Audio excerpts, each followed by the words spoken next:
నమస్తే అండి, నేను మీ Krishna. Welcome to Krishna's kitchen.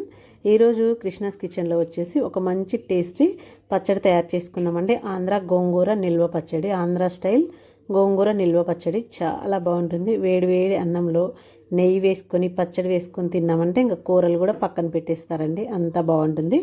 మా ఇంట్లో వాళ్ళందరికీ నచ్చిన పచ్చడి మీతో కూడా షేర్ చేసుకుంటున్నాను. ఇప్పుడు ఈ పచ్చడి ఎలా తయారు చేయాలో చూసేద్దాం. సింపుల్గా చేసేసుకోవచ్చు.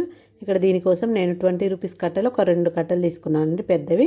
వీటిని నీట్గా ఒక 4-5 సార్లు ఇసుక ఏమి లేకుండా కడుక్కోవాలి. పచ్చడికి మెయిన్గా ఎర్ర గోంగూర తీసుకోవాలండి. ఎర్ర గోంగూర అయితేనే బాగుంటుంది. మనకు తెల్ల గోంగూర కూడా ఉంటుంది, కానీ ఎర్ర గోంగూర అయితేనే టేస్ట్ బాగుంటుంది.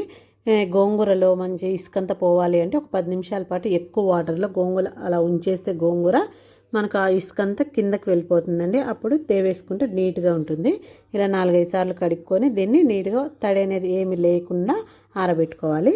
ఇప్పుడు స్టవ్ మీద ప్యాన్ పెట్టుకొని 1 టేబుల్ స్పూన్ వరకు ఆయిల్ వేసుకోవాలి.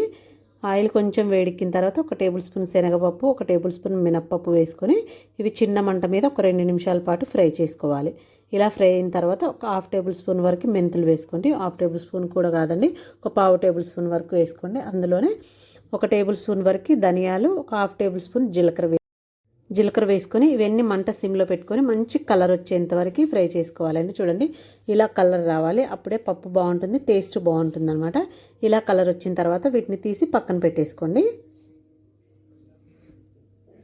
ఇప్పుడు ఇందులోనే ఒక 20 నుంచి 25 వరకు నాకైతే మీడియంగా కారం ఉంటాయండి. నేను 2 పెద్ద సైజు కట్టలకి ఒక 20 నుంచి 25 వరకు ఎండుమిర్చి వేసుకుంటున్నా. కొంచెం కారం ఎక్కువ ఉన్నాయనుకోండి ఒక 15 నుంచి 20 వరకు వేసుకోండి. కొంచెం కారం మీడియంగా ఉంటే ఒక 20 నుంచి 30 వేసుకున్నా పర్వాలేదండి, మీ కారంను బట్టి వేసుకొని ఇవి కూడా చిన్న మంట పెట్టుకొని బాగా ఫ్రై చేసుకోవాలి. మంచి ఎండుమిర్చి అనేవి క్రిస్పీగా వచ్చేంత వరకు ఫ్రై చేసుకోవాలి. ఇలా ఫ్రై చేసుకొని వీటిని కూడా తీసి పక్కన పెట్టుకోండి. ఇప్పుడు ఇవి బాగా చల్లారాలి. ఇప్పుడు ఆ ప్యాన్లోనే కొంచెం ఆయిల్ వేసుకొని ఇంకా మరో 1 టేబుల్ స్పూన్ వరకు ఆయిల్ వేసుకొని మనం నీట్గా వాష్ చేసి పెట్టుకున్నాం కదా, ఈ గోంగూర వేసేసుకోవాలి. గోంగూర ఇంకా వాటర్ ఏముండదు కదండి, ఆ నూనెలోనే ఫ్రై అవ్వాలి. ఇవి ఇలా వేసుకొని కలుపుకుంటూ ఫ్రై చేసుకోవాలి. మంట సిమ్లో పెట్టుకొని మధ్యలో కలుపుకుంటూ బాగా ఫ్రై చేసుకోవాలి. అవి ఫ్రై అయ్యేలోపు మనం వేయించి పెట్టుకున్నాం కదా పప్పులు, ఎండుమిర్చి, ఇవన్నీ మిక్సీ పట్టుకోవాలి. ఇప్పుడు ఒక మిక్సీ జార్లో వేసుకొని ఇవి చూడండి ఇలా మిక్సీ పట్టుకొని సైడ్కి పెట్టేసుకోండి, పక్కన పెట్టుకోండి పొడి. ఇప్పుడు గోంగూర చూడండి మనకు మొత్తం దగ్గరికి వచ్చేసి బాగా ఫ్రై అయిపోయింది. త్వరగా ఫ్రై అయిద్దండి.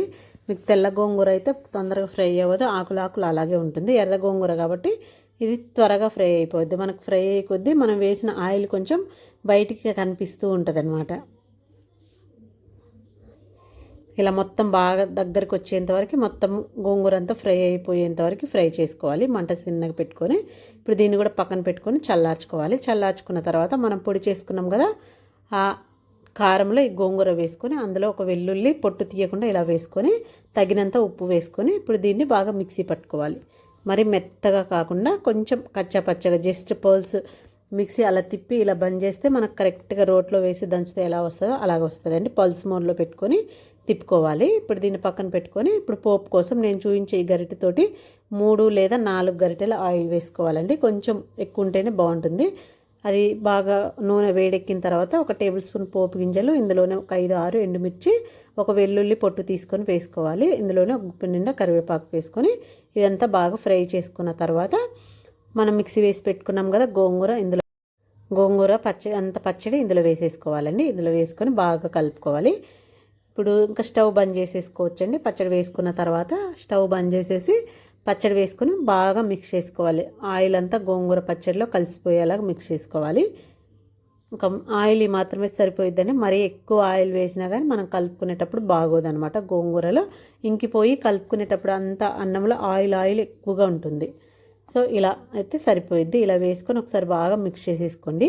ఒక రోజంతా ఇందులోనే ఉంచేస్తే మళ్ళీ రోజుకి మనకు కొంచెం నూనె అంతా ఊరిపోయిద్ది. ఒకవేళ మీకు అప్పటికి తక్కువ ఉంది ఆయిల్ అనుకుంటే కొంచెం వేడి చేసుకొని ఆయిల్ వేసుకోవచ్చండి. కరెక్ట్గా సరిపోయింది నాకైతే. ఇలా ఉంటే సరిపోయిద్దండి, ఇంతకంటే ఆయిల్ ఎక్కువ ఉంటే బాగోదు పచ్చళ్ళలో. ఎందుకంటే అన్నంలో వేసుకున్నప్పుడు మరీ ఎక్కువ ఆయిల్గా ఉంటుంది, పచ్చడి తక్కువ అనిపిస్తుంది, ఆయిల్ ఎక్కువగా అనిపిస్తుంది, ఎగుటు అనిపిస్తుంది అనమాట.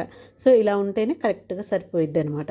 సో ఇలా వేసుకొని మొత్తం మళ్ళీ రోజు ఒకసారి కలుపుకొని ఇప్పుడు ఏదైనా గ్లాస్ జార్లో స్టోర్ చేసుకున్నామంటే మనకి ఎన్ని రోజులైనా నిల్వ ఉంటుందండి. ఒక 1 మంత్ వరకు అయితే బాగా నిల్వ ఉంటుంది. ఆ తర్వాత ఫ్రిడ్జ్లో స్టోర్ చేసుకుంటే ఎప్పటి వరకైనా ఉంటుంది. ఇలా స్టోర్ చేసుకొని బాగా చల్లగా అయిన తర్వాత పెట్టేసుకోవాలి.